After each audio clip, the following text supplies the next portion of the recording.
Dear student, आज हम पढ़ रहे हैं कंडीशनल प्रोबेबिलिटी के ऊपर आने वाले लेवल 1 के question. That means conditional probability में आपको formula P A upon B और बी अपॉन ए से रिलेटेड बताया हुआ है और कुछ जो बेसिक फॉर्मूले हैं एडिशनल थ्योरम, मल्टीप्लिकेशन थ्योरम या नॉट ऑपरेशन से रिलेटेड, उनको अपन काम में लेते हुए ये शॉर्ट आंसर में क्वेश्चन आते हैं। बट आप अगर कंपटीशन दे रहे हैं, सपोज सीए कंपटीशन दे रहे हैं, तो कंपटीशन में ऑब्जेक्टिव पैटर्न में भी इस तरह के क्वेश्चन रहते हैं। या राजस्थान बोर्ड या सीबीएसई बोर्ड है या कोई स्टेट बोर्ड का एग्जाम दे रहे हैं या बीकॉम से है, तो इस तरह की क्वेश्चनिंग जनरली रहती है। तब देखो इनको बहुत ही अपन आराम से कर सकते हैं। जैसे यहाँ पे क्वेश्चन नंबर फर्स्ट है, तो सॉल्यूशन फर्स्ट अपन स्टार्ट करते हैं। यहाँ पे गिवन क्या है, 2 times of probability of A is equal to probability of B is 5 upon 13 and a upon b is 2 upon 5, then find union probability and p upon a। बहुत simple है, इससे पहले अपन p ऑफ a और p of b ले लेते हैं। तो because 2 times of probability of a is 5 upon 13 and then p of a is 5 upon 2 multiplied by 13 is 5 upon 26। तो इस तरह से आपके पास में ये प्रोबेबिलिटी ऑफ ए आ जाती है और probability of B is given 5 upon 13 and probability of A upon B. तो बिकॉज इसका ए अपॉन बी का अपन फॉर्मेशन देखते हैं, तो probability of A upon B, A upon B का वैल्यू गिवन है बट इसकी फार्मूला रहती है कि probability of A intersection B divide by probability of B. अब अपने पास में a upon b का वैल्यू अपने पास में 2.5 गिवन है, then put the value of a upon b is 2.5। तो a upon b की जगह 2.5 आ गया। a इंटरसेक्शन b की प्रोबेबिलिटी अपन को गिवन नहीं है क्वेश्चन में, और प्रोबेबिलिटी ऑफ b है वो 5 upon 26 है। That means this one is 5 upon 26 और 2.5 ये जिसको आप लिख सकते हैं 26 upon 5 रेसिप्रोकल हो जाता है number, and probability of A intersection B. अब इसको क्रॉस मल्टीप्लाई कर देते हैं, then 2 multiply by 5 upon 5 multiply by 26 is probability of A intersection B. तो यहाँ से 5 आपके कैंसिलेशन में चला जाएगा और यहाँ पे ये 1 अपॉन 30। तो अब आपके पास में इंटरसेक्शन की प्रोबेबिलिटी आ गई है कि probability of A intersection B is 1 upon 30। ये आपको एक अननोन वैल्यू मिल गया इस फॉर्मूले से। अब आपको फाइंड क्या करना है, ये यूनियन बी। तो यूनियन के लिए अपन फॉर्मेशन लगा देते हैं और probability of A union B is given by probability of A plus probability of B minus probability of A intersection B. अपने पास इंटरसेक्शन नहीं थी, अपन ने पहले इंटरसेक्शन की फाइंड कर ली जो गिवन की वैल्यू से। अब probability of A is given, तो ए की प्रोबेबिलिटी अपने पास में 5 upon 26 है, plus probability of B, B is 5 upon 13 and minus intersection, तो इंटरसेक्शन की प्रोबेबिलिटी अपने पास 1 upon 13 है यहाँ पे।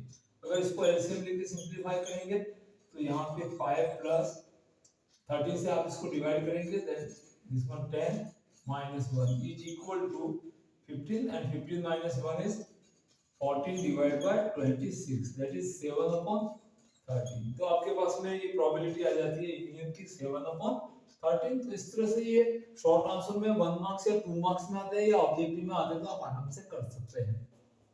दूसरा वैल्यू आपको फाइंड करना था यहाँ पे, and probability of b upon a is given by probability of a intersection b, because b का a से इंटरसेक्शन या a का b से सेम थिंग रहता है, एंड प्रोबेबिलिटी ऑफ a। तो इंटरसेक्शन की प्रोबेबिलिटी आपने 1/13 आपने फाइंड कर लिया और प्रोबेबिलिटी ऑफ ए आपके पास में यहाँ पे 5 upon 26 था।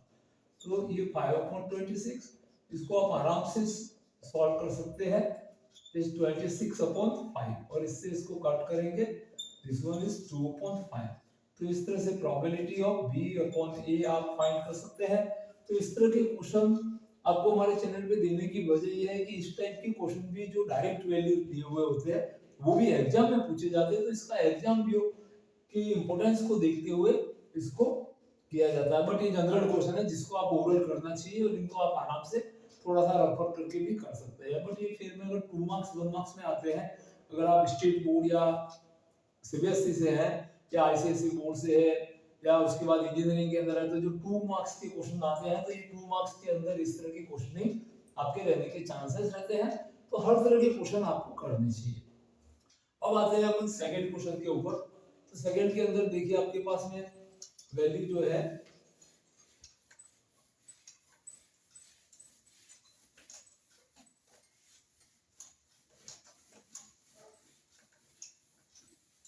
तो यहाँ से आपका जो सेकंड क्वेश्चन है इसमें इंडियन की वैल्यू गिवन है, ए और बी गिवन है और ए अपॉन बी फाइंड करना है। तो इंडियन गिवन है तो इंडियन का वैल्यू ही पहले अपन लिख देते हैं।